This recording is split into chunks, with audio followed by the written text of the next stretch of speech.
Hello dear students, in continuation of lecture series on the subject botany, today our topic is taxonomy and diversity of Orchidaceae. The Orchidaceae is commonly known as orchid family. The orchid has been derived from a word orchis, which means testicle, because it resembles the shape of root tubers of the genus Orchis. The family Orchidaceae was first established as a formal taxonomic category under the name Orchidaceae by a French botanist de Jussieu way back in the year 1879. The orchids, they form one of the world's largest family of flowering plants. In fact, second largest family after the family Asteraceae. They have been marveled for centuries.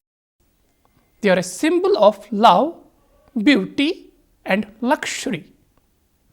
Greeks held these orchids in high regard because as a symbol of virility. Orchids are attractive yet unusual flowers. The orchids are highly cultivated because of their beauty. So it is in this context that in today's lecture, following aspects of the family Orchidaceae will be discussed in detail. Number 1, taxonomy of orchids, systematic position of the family Orchidaceae, phylogeny, diversity, and economic importance. So we will start from its taxonomy. When we talk about the diagnostic characters of the family Orchidaceae, the family shows following characters. They can be either terrestrial or epiphytic herbs, mostly perennial, and are always mycorrhizal. The flowers here are trimerous. One more characteristic feature of Orchidaceae, the flowers are recipiennate and show attractive labellum.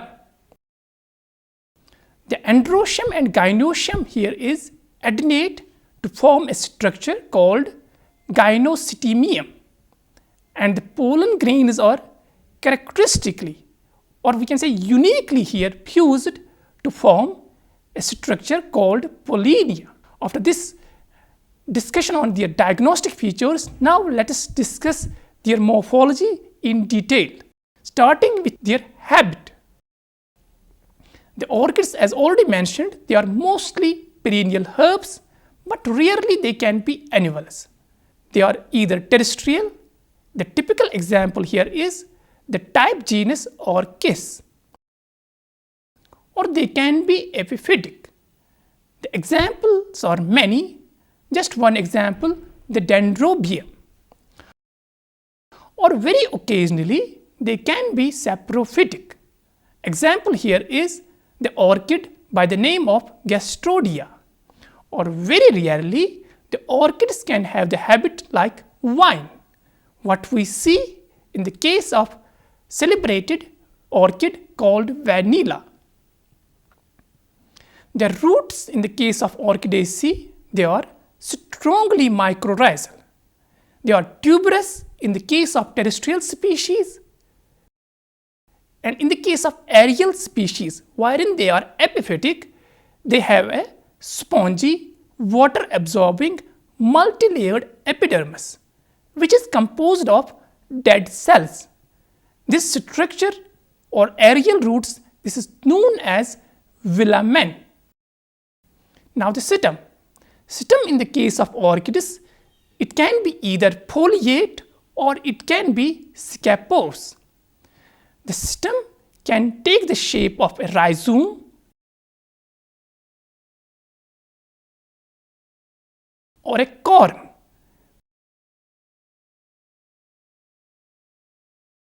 But in the case of terrestrial species, or the stem sometimes can be at its base, it is thickened or swollen to form a structure called as pseudobulb. Aerial roots, as already mentioned, are also present in the case of orchids. Now, the case of leaves. In the case of Orchidaceae, the leaves are usually alternatively arranged.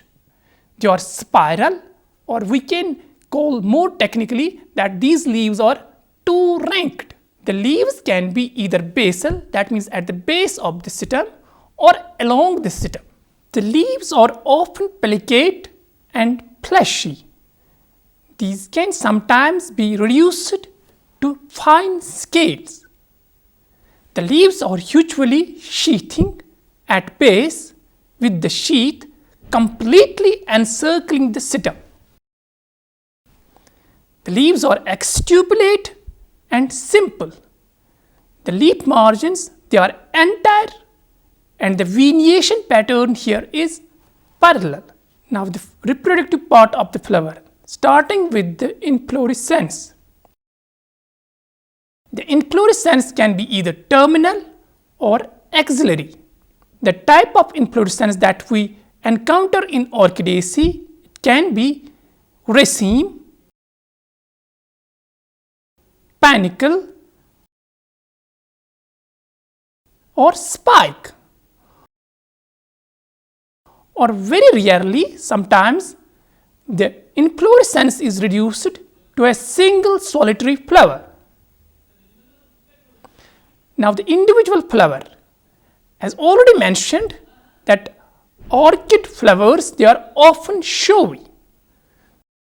The flower is epigynous, bisexual, and zygomorphic. One more unique feature of the flowers of orchids is that they are always recipiunate. What is this recipiunate?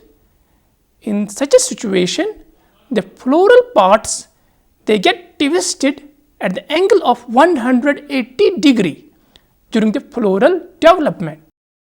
Now, the individual parts of the flower, starting from the outer part, that is perianth, as it is a monocot, that's why here we have no distinction into calyx and corolla. Here the perianth is comprised of 6 tepals.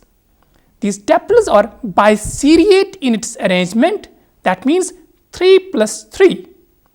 The tepals are apotepalous, or they can be basally syntepalous. The tepals are homoclimatoous. The outer wall with 3 either free or fused tepals is usually petaloid. That means their structure is more like a petal.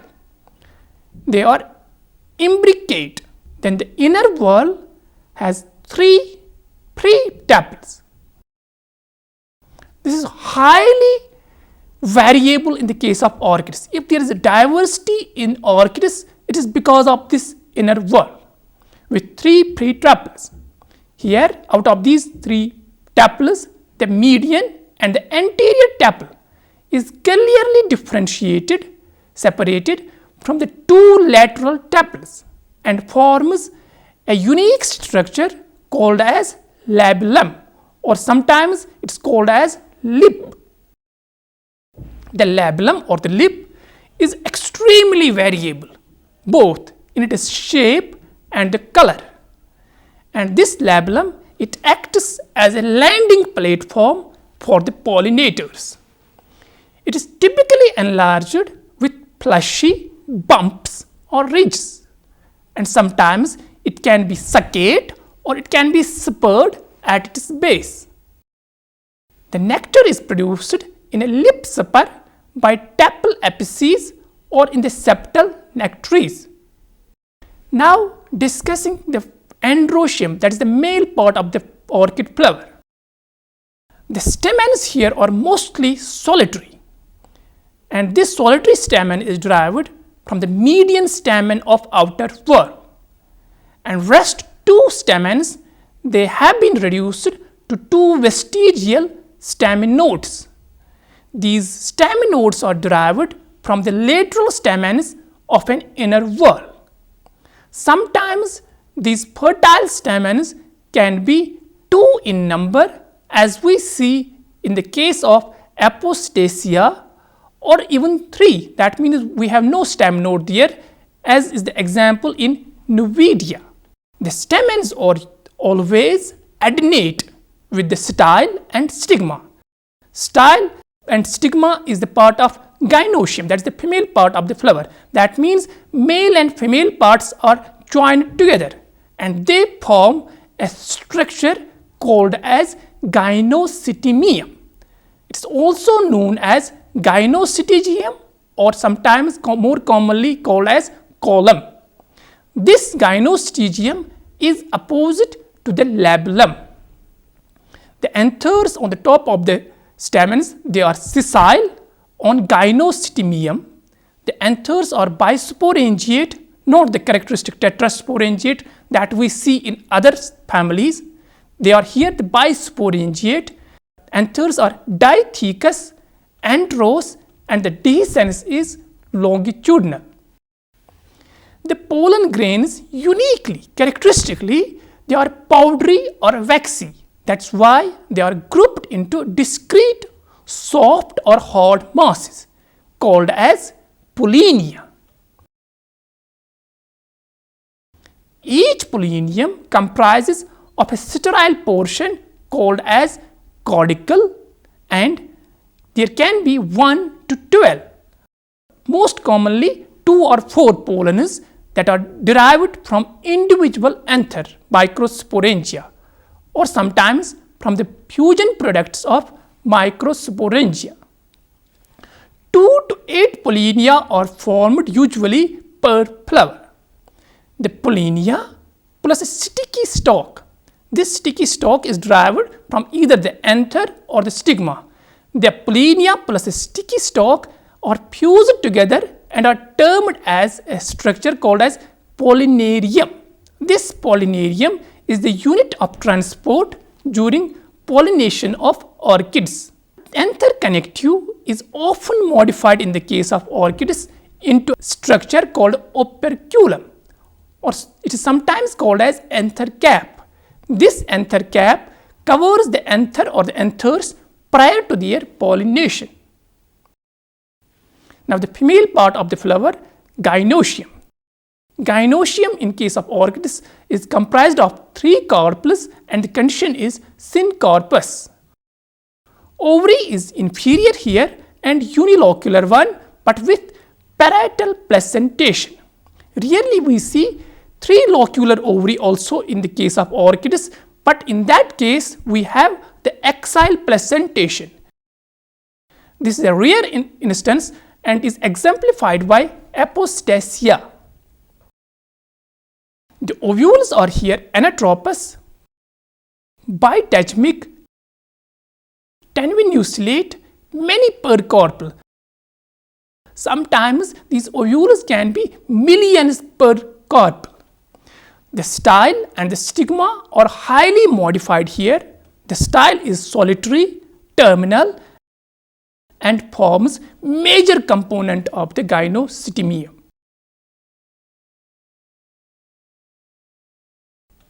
The stigmas are here 3, one often transformed into a single enlarged non-receptive lobe. Normally stigmas are receptive, but this one stigma in the case of orchids is enlarged into a non-receptive lobe and is termed as rostellum. This rostellum is positioned above the stigmatic surface. The rostellum often has a sticky pad called visidium, which is adherent to the pollinarium stalk. Fruit. The fruit is characteristically here a capsule, but the type of capsule we have in orchids is loculicidal, or rarely we can see a berry in the case of orchids. The seeds are minute, very minute, numerous in number. The seed coat is crustose or membranous and it lacks phytomelanin. It has only the outer layer persistent, but the inner layer is collapsed. The embryo is very minute, the endosperm is absent, and it gets aborted very early in its development. Pollination, very important from the point of view in orchids, pollination modes. The orchid flowers are extremely varied in their form, as already discussed, and that's why they attract a wide array of insects such as bees, wasps, moths, butterflies, flies, as well as other organisms like birds, bats, or frogs. Some attract generalist pollinators, but we see many are quite specialized, highly specialized in attracting only a single species as a pollinator. The pollen, nectar, or floral fragrances, they may act as pollinator rewards.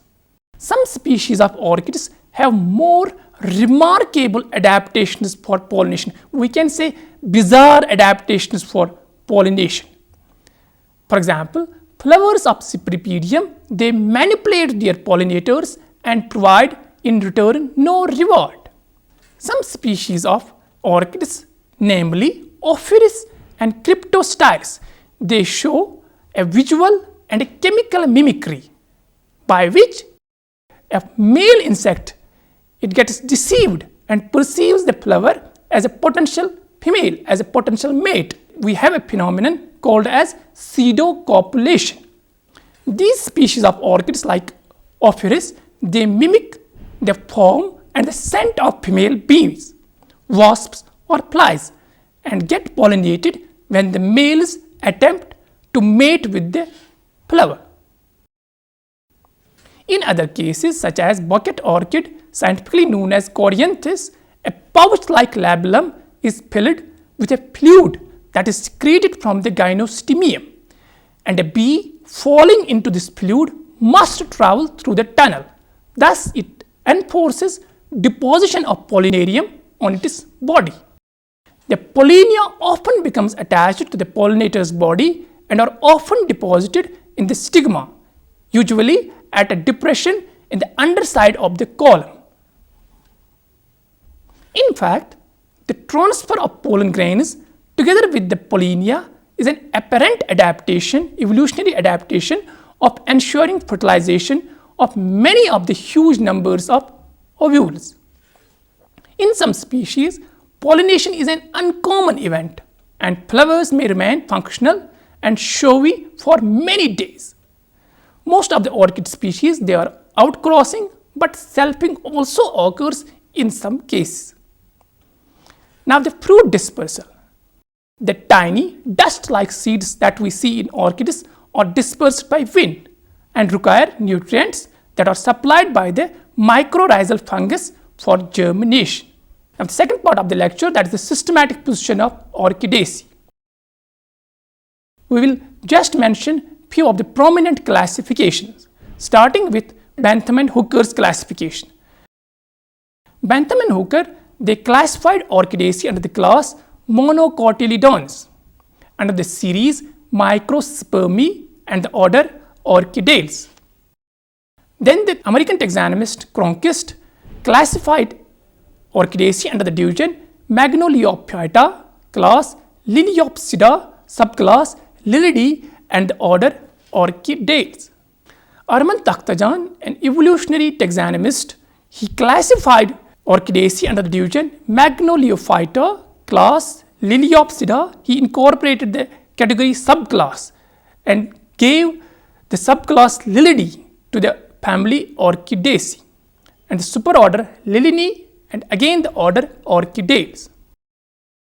Dahlgren, he classified Orchidaceae under the class Liliopsida, subclass Liliidae, superorder Lilinae, and again the order Orchidales. Robert Thorne, he classified the family Orchidaceae under the class Angiospermae, subclass Lilidae, superorder Lilinae, order Orchidales. And of late, Angiosperm phylogeny group, they have classified this family Orchidaceae under the clade monocots and the subclade non-commelinid monocots. Here they have completely rearranged the family Orchidaceae. Previously it used to have its own order Orchidales, but now they have shifted it to separate order by the name of Aspergillus. Now the third part of the lecture, Phylogeny of Orchidaceae. The monophyly of Orchidaceae is supported both by morphology and DNA-based characters. The phylogenetic relationships within the family have been addressed by several cladistic analyses.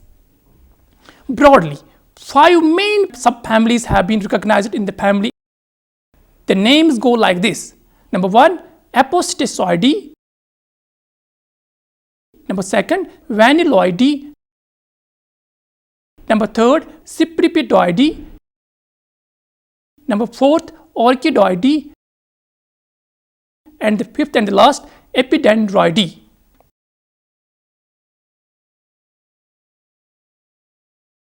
The first one, the Apocytaceoideae, it is exemplified by genera like Apocytaceae and Nuidea. These are considered to be the basal clade and considered to be sister to the other orchid groups. That means the rest of the 4 subfamilies. Monophyly of this subfamily Apocytaceoideae is supported by their anatomical characters like vessel elementous with simple perforation plates, and also they have distinctive seeds. The 2 representative genera, that is Apocytaceae and Nuidea, have retained many ancestral features, such as here the flowers have 2 or 3 stamens that are slightly adnate to the style. Here we have not parietal placentation but axillary placentation. Pollens are released as single, not as pollinia. Also they are non-sticky, and also we have here a symmetrical stigma. In contrast to the first subfamily, the remaining groups of orchids, they have sticky pollens and have a broad asymmetrical stigma. Within this sticky pollen clade, 2 subfamilies, Cypripedidae and Vanilloideae, are sister to other groups like Orchidoideae and Epidendroideae. First, the Cypripedidae, exemplified, represented by the famous orchid Cypripedium. The Cypripedidae are clearly monophyletic, as supported by their saccate. Saccate means the slipper-like labellum, and have a median anther modified into a shield-like staminode. They have also 2 functional stamens but lack pollinia. On the other hand, Vanilloideae, as represented by the famous celebrated vanilla, it also forms a clade based on orbiceal sequence data. Also we have in this subfamily the flowers with a single functional stamen, but at the same time they lack pollinia. Many members of the subfamily Vanilloideae are vinous, that means they are climbers, and their leaves show a net-veined veination, and their ovaries are not unilocular but 3-locular. Other orchid groups apart from these 3 subfamilies, the subfamilies like Orchidoideae and Epidendroideae, which contribute about major share to the orchid diversity. About 90% of the species are contributed by these 2 subfamilies. They have pollinia and also completely fused filament and style. Here in these 2 subfamilies, we have flowers with only a single functional stamen, a condition called as monoandry. Among these monoandrous orchids with pollinia, 2 large subfamilies are Orchidoideae and Epidendroideae. The Orchidoideae subfamily shares the apomorphies of acute anther apex, soft stamens, leaves convolute but not pellicate, and lack silica bodies. The Epidendroideae, the second subfamily, share the apomorphies of a beaked and incumbent anther. The representative genera of Orchidoideae include Orchis, Sphaeranthus, Codaria, Habenaria. The representative genera of Epidendroideae are Bulbophyllum, Dendrobium, Epidendrum, Maxillaria. Now the fourth part of the lecture, the diversity of Orchidaceae. As already mentioned, the Orchidaceae is the second largest family of flowering plants after Asteraceae in terms of number of species throughout the world. At present, the family is represented world over by about 800 genera with about nearly 20,000 species. Some of the species-rich genera in this family are Plerothalus and Bulbophyllum, each having 1100 species. Then Dendrobium, a species-rich genera with 900 species. Then Epidendrium with 800 species. Habenaria, 600 species. Erica, 500 species. Lparis, 350 species. Malaxis and Oberonia, 300 species each. And lastly, the vanilla with 100 species. Coming to this distribution, members of this family Orchidaceae, they show a worldwide distribution, but mostly they are diverse, spacious, high diverse in the moist tropical forests, wherein they show mostly an epiphytic habit. Now the last part of the lecture, that is economic importance of the family Orchidaceae. The members of this family are of great economic importance, in particular their ornamental value. The members of the Orchidaceae are known for their showy and beautiful ornamental plants. The family contains many highly valuable, highly prized ornamentals. For example, Dendrobium, we have Catalia, we have Cymbidium, Epidendrum, Braccia, and many others, hundreds of plants that are grown for their ornamental value. Apart from their ornamental value, there is a species by the name of Vanilla planifolia, or commonly the vanilla. Its fermented fruits, that is the capsules. When these capsules are fermented, they are a source of vanilla food flavoring that we commonly use in our ice cream industry.